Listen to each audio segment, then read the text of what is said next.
Our man is finished. Kagame's Rwandan state of himself collapsing. Written by David Himbara. Chapter 5. Rwanda is not a Westerner dictatorship. The vast number of Westerners Kagame deploys in key institutions are in it for the money. Kagame has crammed a vast number of Westerners, mostly from the US, into vital Rwanda's institutions, including his office. Two quick questions. First, why does Kagame deploy large numbers of foreign nationals in Rwanda's public institutions?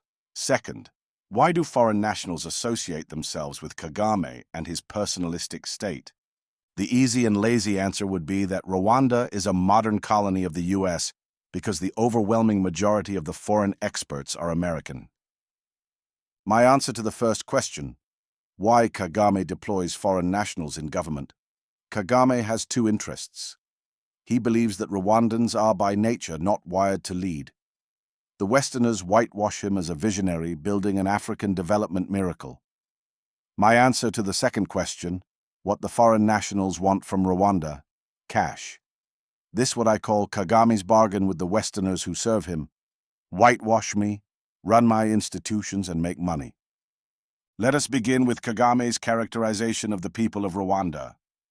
Anyone who has closely observed Kagame knows that the president does not hide his disdain for the people of Rwanda and Rwandan leaders. Kagame's contempt for fellow Rwandans is always on public display.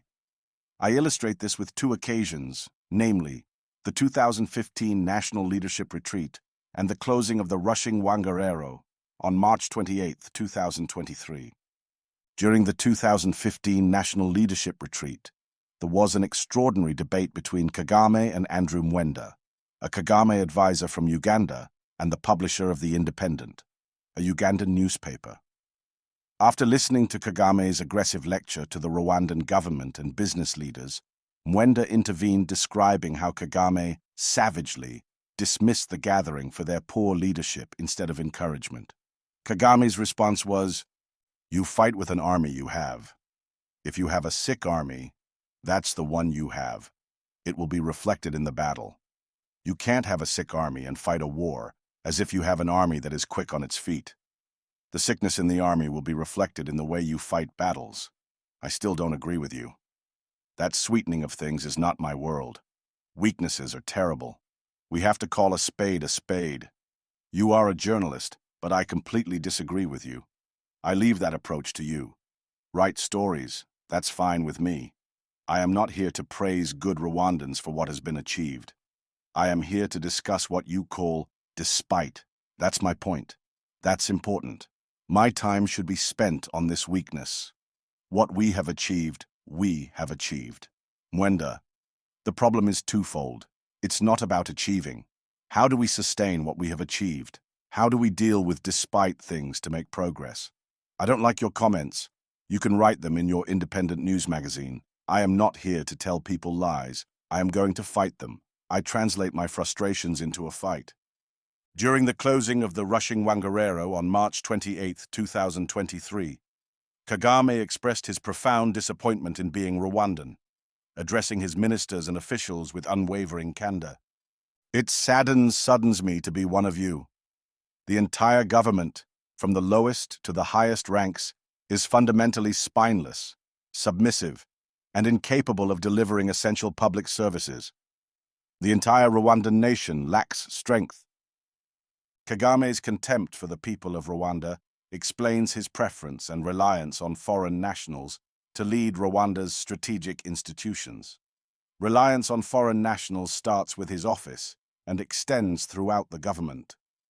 Mauro De Lorenzo, an American, serves as Kagame's chief strategist and holds the position of executive director of the Strategy and Policy Council. Kagame's daughter, Anje Kagame, is De Lorenzo's deputy.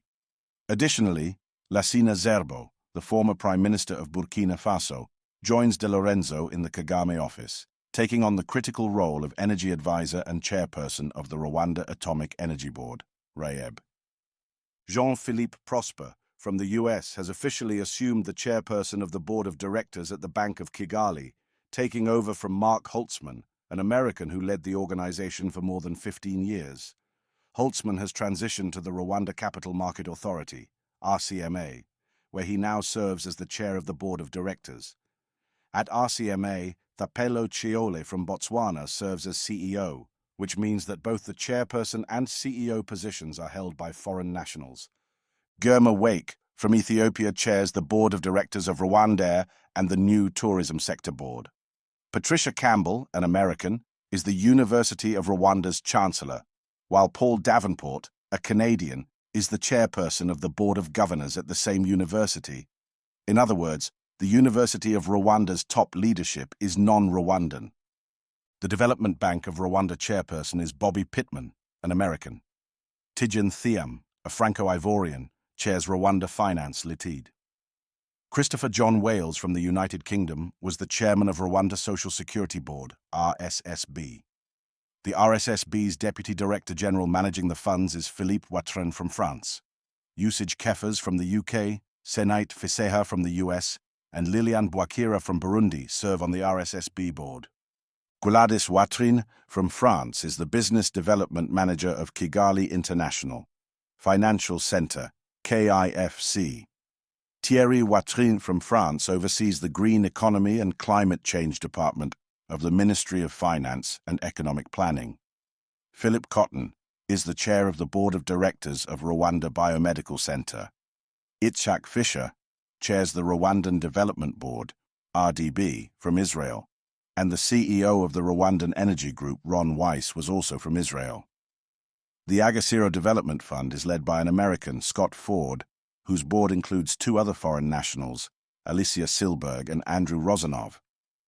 Kagame's Presidential Advisory Council, PAC, is similarly dominated by foreign nationals including Scott Ford from the US, Kaya Miller, US, Michael Roux, Australia, Pastor Rick Warren, US, Michael Porter, US, Tony Blair, UK, Dale Dowson, US, Michael Fairbank, US, Sir Tom Hunter, UK, Senate Fiseha, US, Christian Angermeyer, Germany, Ashish Thacker, UK, David King, UK, Rod Reynolds, US, Doug Shears, Australia, Paul Davenport, Canada, and Andrea Redmond from the US. President Kagame's heavy dependence on foreign individuals is particularly noticeable in the context of the state-owned Bank of Kigali Group, where several foreign nationals serve on the board of directors, with the chairperson also being a foreign national. The board chairperson, Jean-Philippe Prosper, hails from the US. Darren Smith, a board member, is from Canada. Shehzad Noordali is from the UK, and Achumaile Majija is from South Africa. I now turn to the question, what the foreign nationals seek from Rwanda, and the answer is money. I illustrate this with a series of examples. I begin with the scandal around Rwanda's pension fund. On November 17, 2023, the Rwanda Social Security Board, RSSB, filed a lawsuit against LEAF Pharmaceuticals LLC and its founder, president, CEO, and manager, Clet Niyikiza, at the Court of Chancery of Delaware. According to the RSSB, they entered an agreement to acquire 429 units of Leaf for $40 million, only to discover later that Leaf did not possess the intellectual property, patents, and patent applications associated with its products. RSSB asserts that Niyikiza and Leaf misused RSSB's investments for personal gain and to cover employee salaries. RSSB also objected to Niyikiza's mention of President Kagame's involvement in the matter, noting that he did not officially represent RSSB. To understand the RSSB's $40 million lawsuit, it is vital to recall the high-stakes meeting led by President Kagame in Boston in 2009. Kagame's American associates, including Harvard University professor Michael Porter, Michael Fairbanks, and Clet Niyikiza, convinced him to invest $22 million in Merrimack LLC, an American startup. As part of the deal, Clet Niyikiza left GlaxoSmithKline and became executive vice president at Merrimack Pharmaceuticals. In an unforeseen turn of events, Niyikiza vacated his position at Merrimack to establish his venture, LEAF Pharmaceuticals, LLC. Merrimack faced significant challenges when its primary drug candidate was found to be ineffective as a cancer therapy. This disappointing outcome forced the biotech company to terminate the study, leading to a continued decline in Merrimack's stock price. As of 2024, the future of the $62 million, which includes the original $22 million invested in the Merrimack startup and the $40 million invested in Nyakiza's Leaf, remains uncertain. Let us now turn to the case of building Rwanda's IT infrastructure. In this case, Kagame saw the potential in forging strong alliances with John Dick, a Canadian billionaire based in Jersey Island, and Greg Weiler, a formidable tech visionary from the US. Kagame believed that their partnership was critical for building Rwanda's IT landscape and creating a dynamic internet economy brimming with innovative e-developers. However, when Weiler aimed to expand his business by teaming up with Miko Rwayatare, the Rwandan Congolese billionaire known as the father of African telecommunications, Kagame firmly opposed it. The government took drastic measures by seizing Weiler's business, forcing him to leave Rwanda. The 2020 study by Google and the World Bank's International Finance Corporation highlights Kagame's failure to develop IT infrastructure and e-developers. Titled Economy Africa 2020, Africa's $180 billion internet economy future. This study delivers a thorough analysis of the presence of e-commerce developers across the continent. Rwanda lags in the tech landscape, placing a mere 3,983 developers at the bottom of the continent.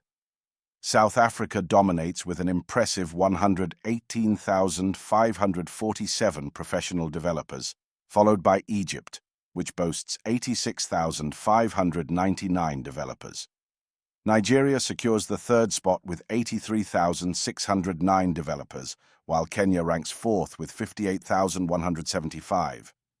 Morocco remains a strong contender with 46,483 developers. In comparison, Tanzania and Uganda have only 15,008 and 11,003 developers, respectively. One of my saddest moments in Rwanda involved President Kagame, a man by the name of Joe Ritchie from the US, and yours truly, David Himbara. When President Kagame invited me to help the government create an inviting atmosphere for foreign investors and nurture our domestic entrepreneurs, it felt like a dream realized. This was my chance to give back to my homeland. We swiftly established the Rwandan Development Board, RDB, designed as a comprehensive one-stop shop to cater to the diverse needs of both foreign and local investors. With the RDB, investors will no longer endure the complex maze of dealing with multiple departments, which could drag on for months or even a year. To my shock, Kagame appointed Joe Ritchie as the CEO of the Rwanda Development Board and his deputy in the Presidential Advisory Council, PAC. Ritchie, an American stock trader, sold his business and relocated to Afghanistan for over a decade to support the war effort against the Taliban. Our initial conversation made it clear that he was unfamiliar with the field. This was unpleasant. The RDB needed seasoned professionals to drive economic growth and development.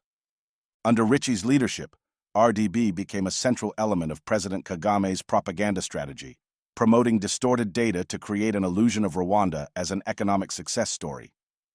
As noted earlier, the World Bank, Rwanda's leading multilateral financial partner, called for a comprehensive investigation into the inconsistencies between RDB's exaggerated figures concerning investment and their actual implications for the national treasury and the labor market.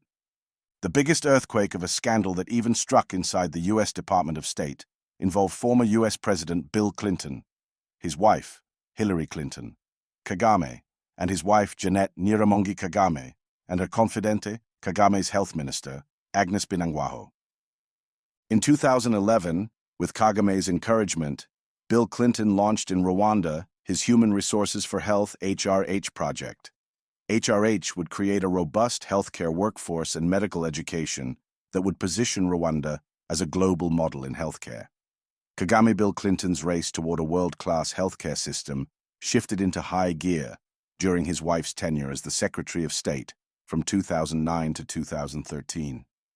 The most disheartening aspect of the Clinton-Kagame alliance was the source of the staggering $150 million for supporting their Rwandan healthcare grand plan.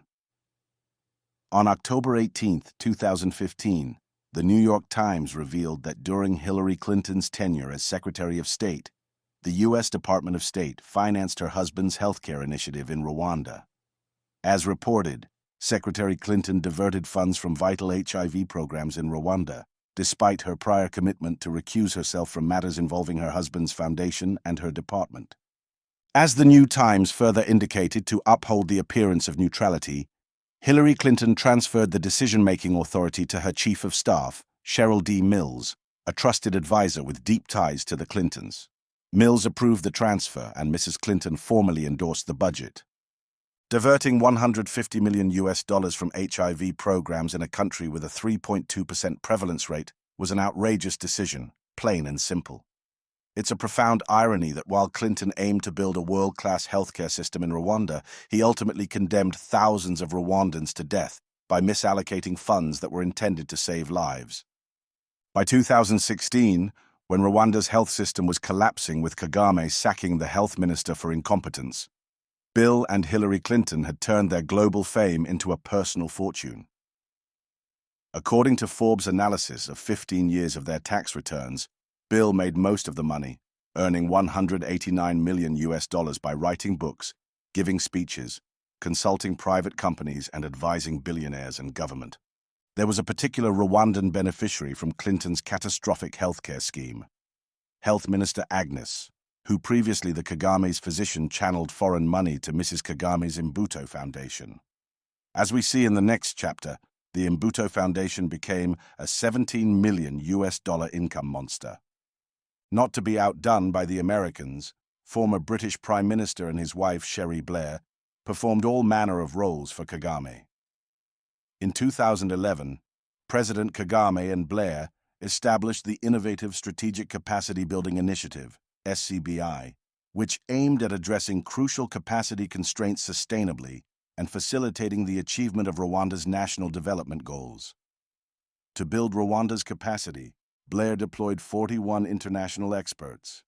Furthermore, the Blair experts were to fine-tune Rwanda's business environment and attract foreign investments. Blair's biggest success story in promoting foreign investment in Rwanda was supposed to be the $250 million investment from Eco-Positive Laity and EcoFuel Global. This US-UK business venture was to produce biodiesel from Jatropha curcus. This investment was to be the largest ever in Rwanda's history. Seizing the opportunity, Kagame presented the investors with 10,000 hectares of land near Akagera National Park and neighboring villages. The project was a complete failure. A thorough analysis ultimately demonstrated that Rwanda's climate was ill-suited for cultivating Jatropha plants. This misguided investment resulted in a staggering loss of $35 million, which had been squandered on financing the pilot plant for biofuel production. Tony Blair's wife was quick to cash in from Kagame. Cherie Blair represented General Karenzi Karake, the head of Rwanda's intelligence, after his arrest at Heathrow on June 20, 2015. One would assume her legal firm, Omnia Strategy, was paid a lucrative fee. When Karenzi arrived at Heathrow London Airport on an official visit to the UK, to his utter surprise, he was arrested on an international warrant issued by Spain. The Spanish court sought Karake to address his alleged killing of Spanish volunteer workers in Rwanda. To resist Karake's extradition to Spain, Kagame Cherie Blair. Karake was released on bail of £1 million. 2 months later, he was freed on a legal technicality before the charges could be heard, and flew home. By 2025, Tony Blair's network was reported at $60 million. Like Bill Clinton, Blair's wealth comes from speeches and advisory roles as executive chairman at the Tony Blair Institute for Global Change. Lastly, we look at Kagame's generous favor to Andrew Mitchell following his dismissal as British Foreign Aid FSAR, at $55,802 annually with no deliverables. Andrew Mitchell's unwavering loyalty to Kagame was demonstrated when Western nations suspended foreign aid to Rwanda due to Kagame's support for the M23 militia in the Democratic Republic of Congo, DRC. In defiance of the widespread criticism, Mitchell proactively moved to reinstate £21 million in aid to the Kagame regime, a move that the British government ultimately overturned. Justine Greening, who replaced Mitchell as the International Development Secretary, confirmed that the payment to Rwanda was null and void. Mitchell maintained his commitment to Rwanda as a Member of Parliament by advocating for robust British support for Kagame. He took a bold step by explicitly registering and chairing an all-party parliamentary group to champion British support for Rwanda. Kagame rewarded Mitchell handsomely. According to the UK House of Commons Register of Members' Financial Interests, Mitchell earned £39,600, or $55,802 each year from Rwanda's Southbridge. In return, he delivered advisory services on African matters for just 9 days annually. The bottom line is clear. Receiving funds from Southbridge amounted to receiving cash directly from Kagame himself. Southbridge operates as a direct proxy for Kagame. The managing partner, Donald Kaberuka, and the managing director, John Birungi, are Kagame's activists. Birungi previously served as the chief executive of Crystal Ventures Limited, the US $500 million business empire of Kagame's ruling party.